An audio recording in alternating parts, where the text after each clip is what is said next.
때때로 사람은 나를 높여주는 말을 듣고 싶을 때가 있습니다. 특별히 이제 마음이 힘들고 어려울 때 더더욱이나 그렇지요. 예전에 군에서 목사로 있을 때 마음이 어려운 친구들 상담을 한 적이 있습니다. 여러 가지 종류가 있었습니다. 예를 들면 생활관에 잘 적응하지 못하는 친구, 군 생활 하다가 다쳐서 병원에 입원한 친구, 또 군이라는 담장에 갇혀 있다고 느끼는 친구 등등 여러 친구들이 마음의 힘듦을 호소하는 경우가 꽤나 있었습니다. 그리고 이 친구들은 한 가지 공통점이 있었습니다. 공통점은 바로 자존감이 바닥났다는 것이었습니다. 왜 그랬을까요? 인정받지 못해서 그렇습니다. 군 생활에 잘 적응하지 못하는 친구들은 같은 병사들 사이에서 안 좋은 소리를 많이 듣습니다. 쟤는 왜 이렇게 일을 못하느냐, 못 쓰겠다, 패급이다 정도까지 참으로 욕을 많이 먹습니다. 다친 친구들도 장병들이 고생하고 있는데 그 친구만 군생활에 빠진다고 사실 억울하지만 주변에서 욕이 들려옵니다. 그럴 때 이 친구들은 이렇게 생각을 하게 됩니다. 나는 정말 쓸모없는 사람인가? 진짜 내가 능력이 없나? 나는 왜 이러지? 자꾸 나를 의심하고 힘들어하는 상황이 생깁니다.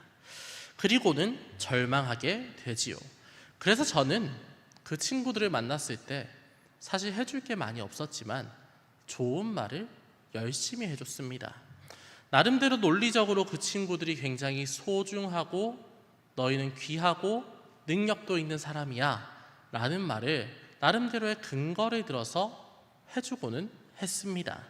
네가 지금 군이 어색해서 그렇지 너 원래 너무나 잘하는 친구잖아. 너 밖에서 일하던 거 생각을 해봐. 어디서 나빴어? 잘못됐어? 아니잖아. 너 잘했잖아. 다만 이 장소가 너무나 어색해서 그런 거야. 아니면 이 장소가 어색한데 그 상황에서 아프기까지 하니까 네가 잘 적응을 못하는 것뿐이야. 분명히 너 잘할 수 있고 참 좋은 사람이야 라고 이야기해주는 경우가 참으로 많았습니다. 이런 이야기를 반복적으로 했을 때 계속 하다 보면 그 중에 마음을 조금 바꾸는 친구가 있습니다. 그리고 이 마음이 바뀌면 행동이 바뀌기 시작합니다. 자신이 놓았던 일들을 슬슬 찾아서 하기 시작합니다. 병원에 입원한 친구는 병원에서도 옆에 있는 환우를 돕기 시작합니다. 교회에서 분명히 멍하게 있으면서 옆에 신우들하고 관계없이 살았던 친구가 갑자기 옆에 있는 신우에게 관심을 갖고 관계를 하려고 합니다. 쉽게 말해서 자신의 존재에 대해서 귀하게 여기는 사람, 자존감이 높은 사람일수록 주변에 좋은 영향을 미친다라는 얘기입니다. 그리고 잘못된 길로 빠지지도 않게 되지요. 그리고 우리가 읽고 있는 갈라디아서에서도 지속적으로 바울이 이러한 얘기를 갈라디아 교인들에게 전하고 있습니다. 사실 지금 갈라디아 교인들은 힘이 듭니다. 유대인 거짓 교사들이 와서 그들에게 너희 잘못되었다라고 얘기했습니다. 너희 믿음으로 구원받는다고 그런 말씀 들었지 그거 잘못됐어. 왜 너희 우리처럼 율법 안 지켜? 율법 지켜야지 구원받을 수 있어 라는 얘기를 들었을 때 갈라디아 교인들의 마음이 어떠했겠습니까? 매우 안 좋았겠지요. 내가 그동안 정말 열과 성을 쏟아가지고 이 믿음이라는 길을 달려왔는데 이 길이 잘못됐다는 얘기를 듣고 마음이 1차적으로 상하고 2차적으로는 율법이 구원을 얻는다는 얘기를 듣고 그러면 나는 율법을 열심히 지켜온 유대인보다 열등한 존재인가? 나는 그렇게 살지 못한 이방인이니까 잘못된 건가? 라는 생각에 자존감이 바닥을 쳤습니다. 부정적이고 잘못된 소리가 그들을 망친 겁니다. 그래서 바울은 너무나 가슴이 아픕니다. 그래서 이건 아니다. 제발 돌아와라. 이렇게 얘기하고 있는 겁니다. 특별히 바울은 지난주 설교였던 3장 마지막 부분의 말씀을 통해서 갈라디아 교인들을 아브라함의 자손, 약속대로 유업을 이을 자, 그러니까 아브라함처럼 너희도 믿음에서 하나님을 만났으니까 너희도 아브라함의 자손, 유대인과 같은 아브라함의 자손이다 라고 하면서 그들을 높여준 것입니다. 천국의 소망을 잃을 자들이라고 얘기한 것이지요. 그리고 오늘은 다른 논증으로 그들의 자존감을 높여주려고 합니다. 참고로 오늘 본문은 우리가 읽은 4장 19절에서 20절의 말씀을 포함한 4장 전체의 말씀, 1절부터 31절까지의 말씀입니다. 오늘의 본문 1절, 2절을 함께 읽어보도록 하겠습니다. 본문 1절과 2절의 말씀입니다. 네, 우리 함께 읽겠습니다. 내가 또 말하노니 유업을 이을 자가 모든 것의 주인이나 어렸을 동안에는 종과 다름이 없어서 그 아버지가 정한 때까지 후견인과 청지기 아래에 있나니. 아멘. 3장까지 바울은 믿는 자는 아브라함의 자손, 유업을 이을 자라고 얘기했습니다. 그리고 바울은 오늘 4장에 와서는 이 믿는 자가 가지는 정체성, 그러니까 아브라함의 자손이라고 얘기했던 그 정체성의 범위를 조금 더 넓힙니다. 3장에서 바울이 믿음과 아브라함을 연결시킨 이유는 앞서서도 어느 정도 얘기를 했지만 그들의 자존감, 갈라디아 교인들의 자존감 때문일 겁니다. 유대인 거짓 교사들의 얘기를 듣고 마음이 바닥을 친 그들의 마음을 알았기 때문에 너희를 계속 높인 겁니다. 너희 아브라함 자손이야.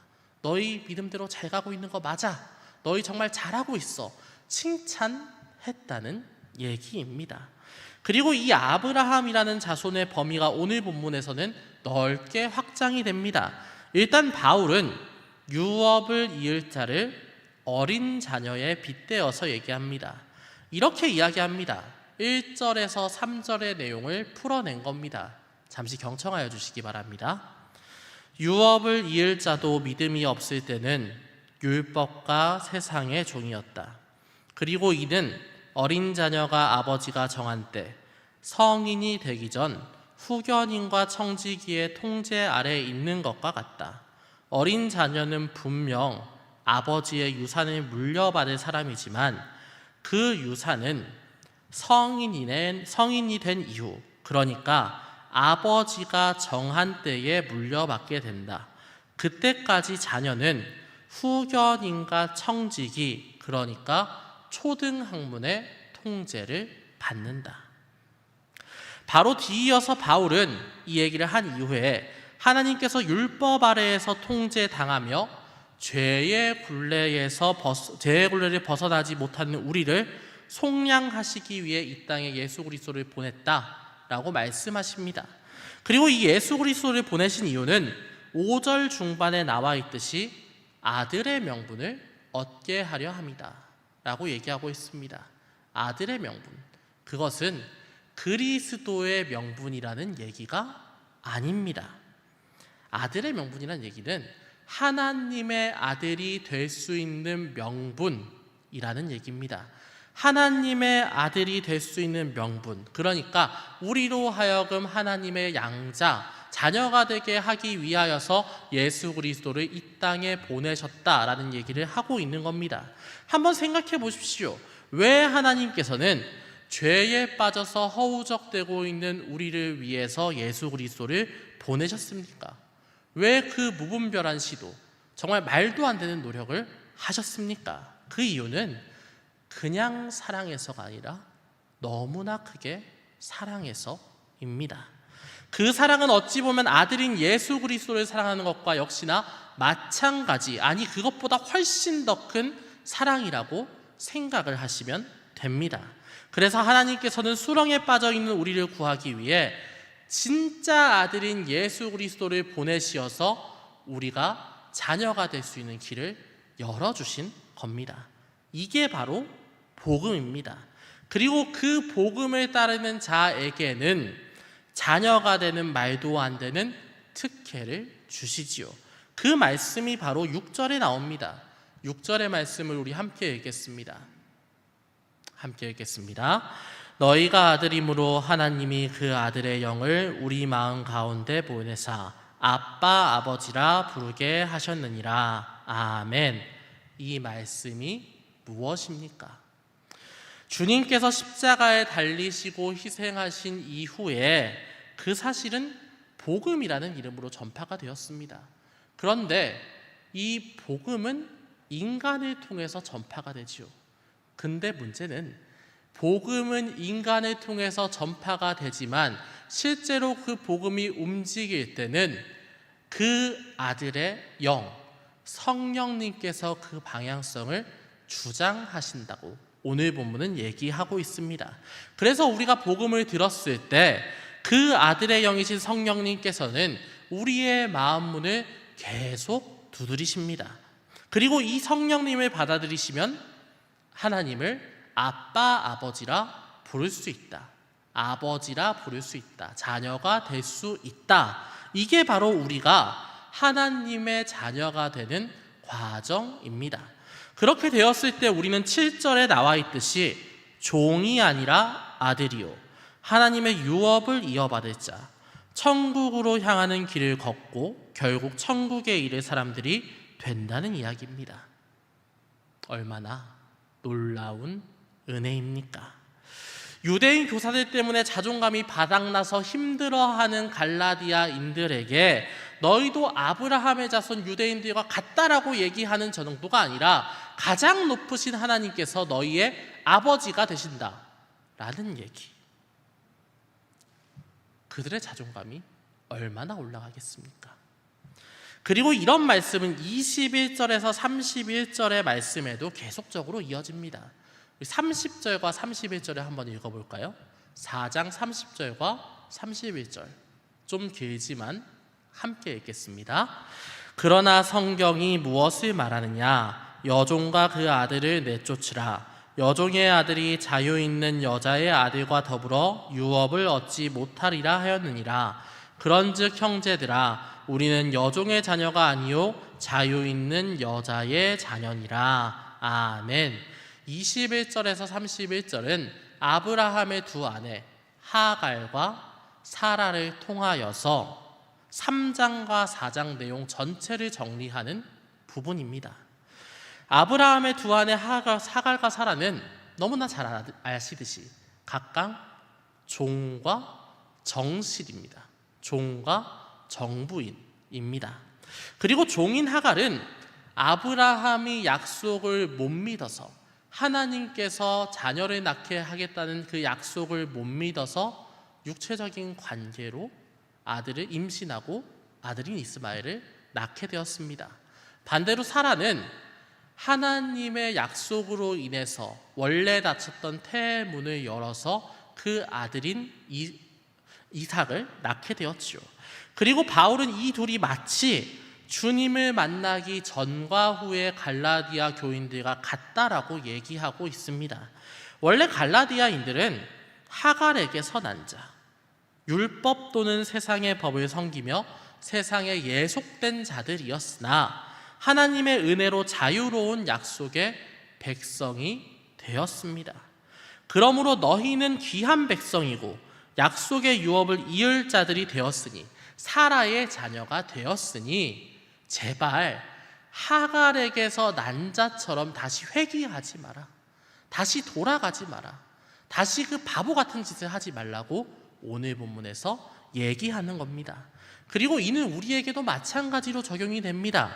사실 여기 있는 모든 분들은 이 자리에 나와 있다는 것 자체만으로도 굉장히 귀중하고 소중하다라고 얘기할 수 있습니다. 어쨌든 복음을 듣고 성령의 일하심으로 하나님에 대한 믿음을 가지게 되어서 이 자리에 나온 것 아닙니까? 누구보다도 귀하고 지체 높은 사람들이라는 얘기입니다.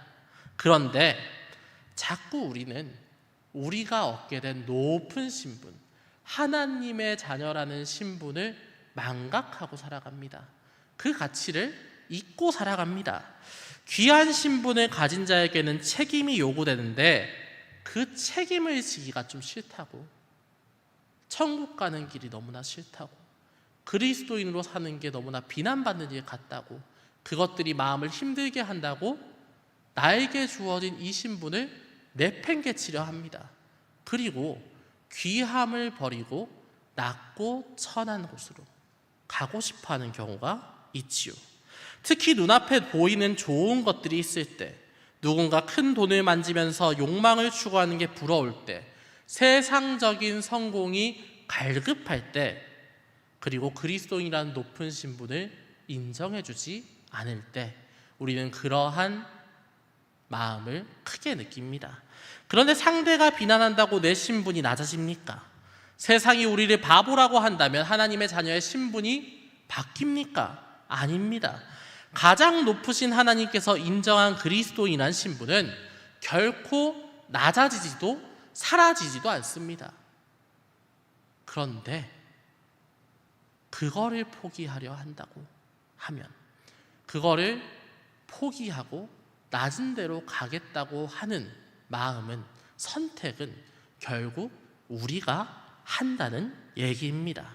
그러므로 우리는 귀한 사람에 걸맞는 방식에 맞춰서 살아가야 합니다. 그리고 바울도 8절에서 20절을 통해 이와 같은 당부, 제발 좀 너희 신분에 맞게 살아가라 라는 얘기를 하고 있습니다. 우리 본문 8절과 9절을 읽겠습니다. 우리 8절과 9절의 말씀 우리 함께 읽겠습니다. 그러나 너희가 그때는 하나님을 알지 못하여 본질상 하나님이 아닌 자들에게 종노릇하였더니 이제는 너희가 하나님을 알 뿐 아니라 더욱이 하나님이 아신 바 되었거늘 어찌하여 다시 약하고 천박한 초등학문으로 돌아가서 다시 그들에게 종노릇하려 하느냐. 아멘. 바울은 9절을 통하여서 갈라디아인들이 천박한 초등학문, 즉 율법과 세상으로 돌아가려 한다라고 얘기하고 있습니다. 그리고 이후 말씀인 10절에서 18절을 통해서 이렇게까지 말씀합니다. 좀 길겠지만 풀어봤습니다. 경청하여 주시기 바랍니다.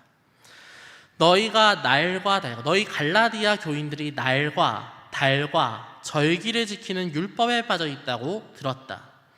이런 왜곡된 모습 때문에 나 바울이 전한 복음의 의미가 퇴색될까봐 걱정이 된다. 나는 너희를 해롭게 하려고 복음을 전하지 않았다.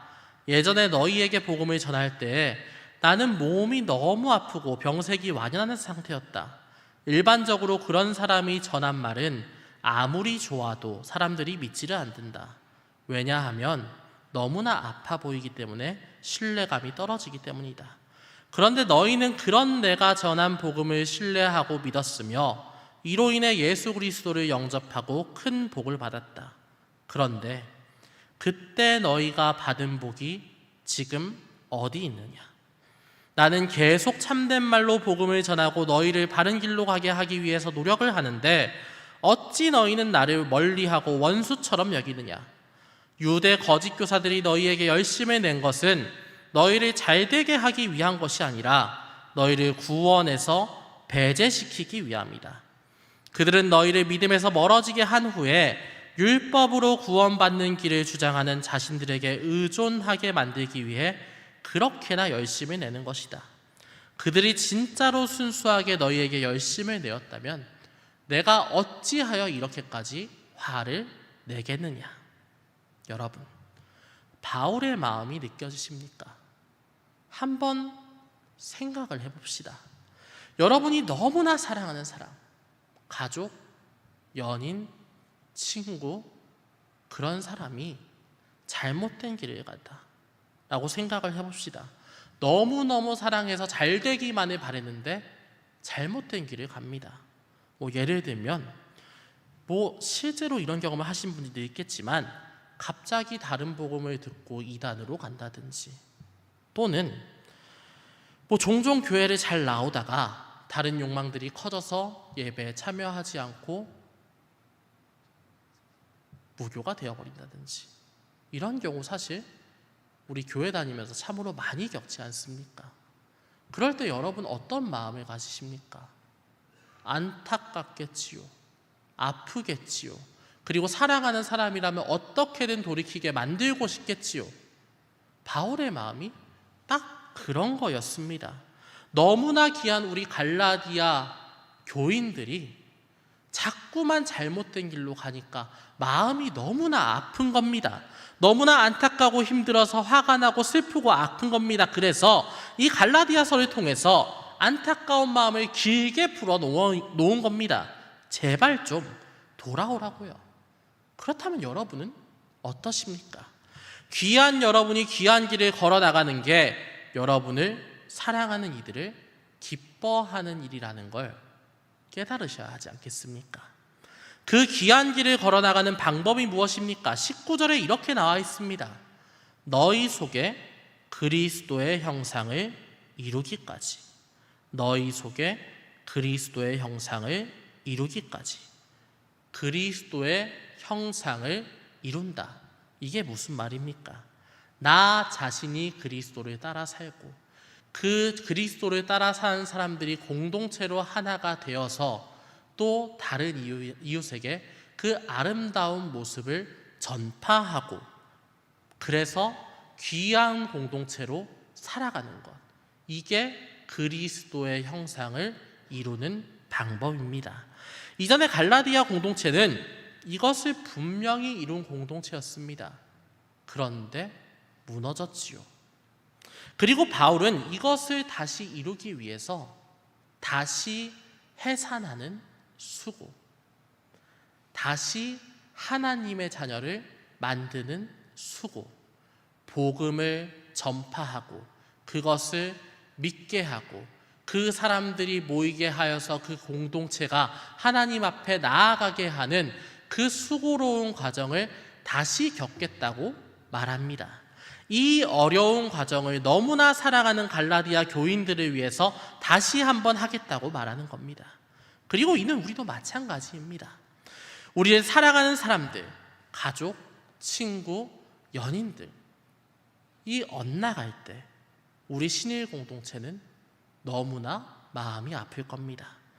혹시라도 여러분 중에 누가 세상에 빠지고 교회를 저버리고 잘못된 신앙으로 나아갔을 때 여러분을 사랑하는 이들은 너무나 슬퍼하면서 해산의 수고를 감내할 마음이 있다.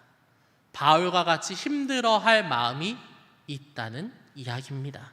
그 슬픔을 안다면 내가 엇나갔을 때 너무 많은 사람들이 특히 하나님께서 안타까워하실 것을 안다면 그렇게 하지 않아야 하지 않겠습니까? 어렵고 좀 힘들더라도 나의 귀한 신분을 내팽개치는 바보짓은 안 하는 게 좋지 않겠습니까? 사랑하는 여러분이 하나님께서 주신 신분을 잘 지키시고 신앙을 지켜나가면서 오는 시련과 시험도 잘 이기시며 더 나아가서 옆에 있는 사람과 나를 귀한 그리스도인으로서 여겨서 함께 귀한 공동체로서 뭉쳐서 어려운 상황들을 잘 이겨나가시는 그것으로 인하여서 온전한 사랑을 이루시는 우리 사랑하는 신일 청년부 되시기를 주님의 이름으로 축원합니다. 우리 시간에 기도하겠습니다. 사랑과 은혜가 충만하신 하나님 아버지 감사합니다.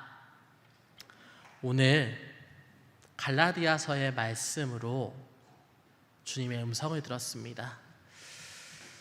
참 우리도 바울과 같이 사랑하는 친구들이 잘못된 길로 간다면 너무나 마음이 아프고 힘들다는 것을 알게 되었습니다.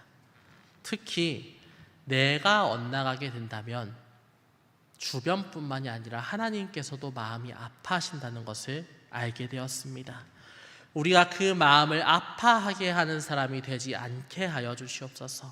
또한 우리의 마음을 아프게 한 하나님의 마음을 아프게 한 지금은 잘못되어 버린 친구들도 우리가 권면하여 다시 돌아올 때 또는 기도하여 다시 돌아오는 기쁨을 누릴 수 있게 하여 주시옵소서.